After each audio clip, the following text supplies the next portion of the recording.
Mega Rodeo Baile de Feria, Santiago, Miahuatlán, Puebla, Campo La Mora, domingo 6 de agosto, llegan los Cardenales de Nuevo León.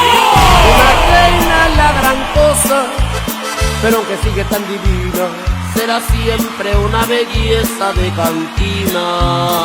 Cardenales de Nuevo León. Ella es mi cómplice, la socia de mis sueños, mi primer suspiro al despertar, acompañándole los cómplices de Nuevo León. ¿Cómo estás tú? ¿Qué tal si tú, si tú y yo?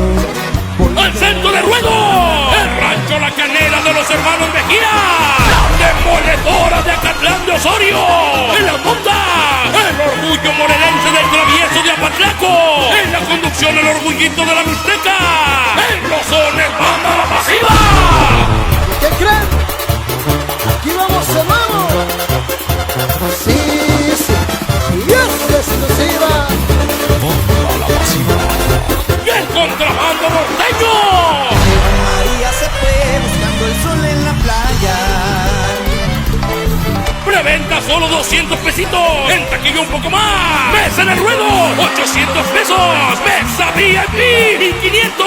Venta de boletos. En Santiago, Miahuatlán. En la presidencia municipal. En Tehuacán. Peluchería El Oso Esponjoso. Este domingo 6 de agosto. En el Mega Rodeo Baile de Feria de Santiago, Miahuatlán. Los Cardenales de Nuevo León. Que nadie sepa que soy tu amante y que en la cama hacemos